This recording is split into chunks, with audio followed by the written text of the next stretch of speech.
Hello, YouTube! My name is Scott, and I just got around to watching Cobra Kai.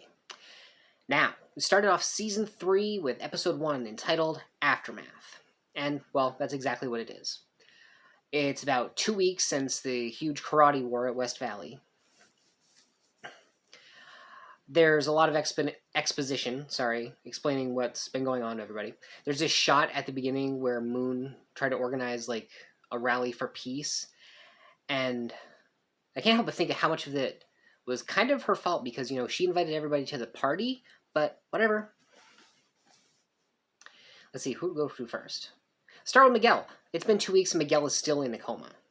Now, interestingly, while he's in this coma, he's apparently having a battle in his mind against a random opponent, and it kind of seems like the fight is like a metaphor for, his recovery. Because it's literally going on throughout the entire episode, kind of in the background because, other stuff is going on too. And he triumphs over his opponent right at the end, as he's going into arrest or something, because they clearly say code blue. Isn't that supposed to be when someone's dying? But, the very last shot is him triumphing over his opponent, and in the real world, his eyes opening. So, Miguel's back. Good for him. Who else? Sam has sort of a form of PTSD, not to mention some really gnarly-looking scars on her arm. She tries to go back to school after being suspended for 2 weeks because I guess there's just a zero-tolerance policy. Whatever. I mean, she didn't start the fight. But she can't handle the way everybody's talking about her. And, Daniel tries to comfort her when he finds her hiding out at Miyagi-Do. There's this really nice moment between them where, he tries to say he knows how she feels, but he really doesn't because, it's different because she's a girl, unfortunately. Doesn't matter whether she wins or loses the fight, people are going to think she's crazy. But it does seem like he gives her enough courage to go back, and she seems to be embracing the crazy with both hands. She's going up and confronting people who are looking at her and snickering. And she decided not to cover up her scars. So this is going to be an interesting character turn. Now, speaking of Daniel, well, that's a bit of a problem, because everybody knows that Sam was involved in the fight, and the LaRussos have kind of become pariahs. There's a school board meeting where, Daniel's trying to talk about how karate saved him, but somebody apparently heard that he was the bully. I don't know if that was, later in the movies when he actually joined Cobra Kai. In fact, I think it was.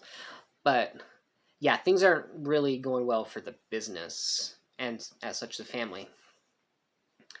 But he gets in his head that he wants to try and find Robbie. Now, as it turns out, there's a discrepancy in the inventory, and there's a minivan missing.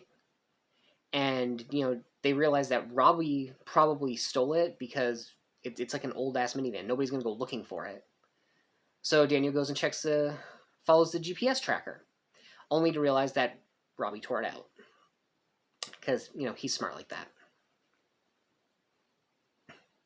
He wants to go talk to Johnny, so he goes to Cobra Kai, not knowing, Kreese is taking the place over. But he kind of finds out when he runs into Kreese, and those two need to have it out. It's long overdue that Daniel kicks that guy's ass. Kreese seems to think Johnny's going to help him, but I don't think that's going to be the case.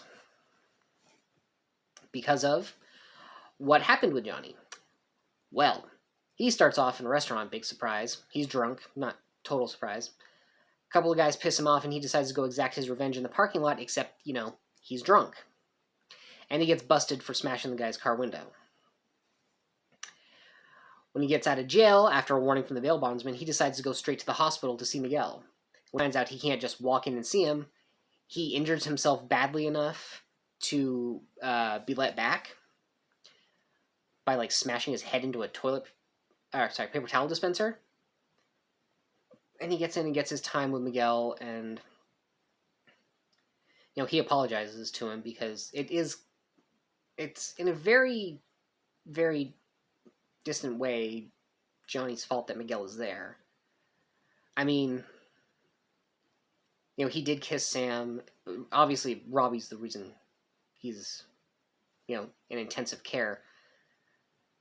But still, Johnny gets his say, and fortunately, Miguel's mom isn't around to save her. She should have just kicked him out. But right at the end of the episode, Daniel's waiting for him when he gets home, and he thinks he's got a lead on Robbie. I don't know how he did this, but he asks if Johnny wants to help him go find him.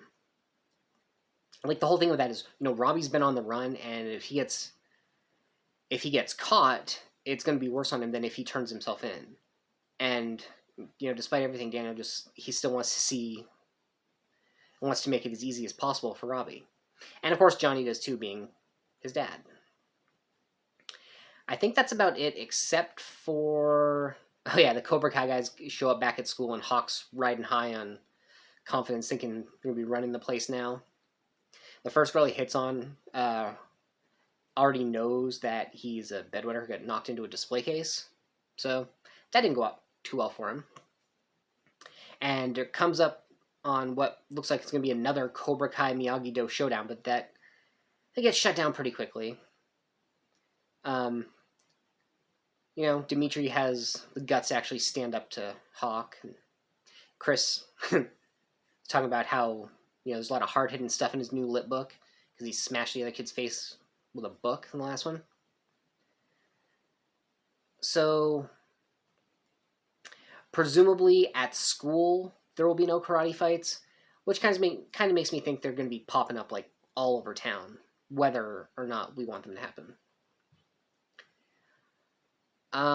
It will be nice to see if they can, find Robbie and salvage his future. He's got a different haircut and dyed his hair, so he's smart enough to be hiding among homeless people. Except he's got a car, so he kind of sticks out. But it's gonna be interesting to see what happens there. I think it's about time that Johnny and Daniel started working together. And I know, here I was this whole time telegraphing the fact that there's going to be a huge showdown fight between them. Maybe they'll still have their Rocky 3 moment. Who knows? But anyway, that's what I think. What do you guys think? How about you leave a comment down below and let me know. Like the video, share it around, subscribe if you're so inclined. Hit that bell down there for notifications when I put another one up. And until next time, I have been Scott, and this has been Just Got Around to Watching, an offshoot of opinions no one cares about. Everyone has opinions. This one was mine. Oh yeah, and I don't know if it matters, but I think Yasmin's back at school and Aisha went off to a private school. Kind of wondering what happened with the actress there. Probably shouldn't have just snuck that in at the end. Bye.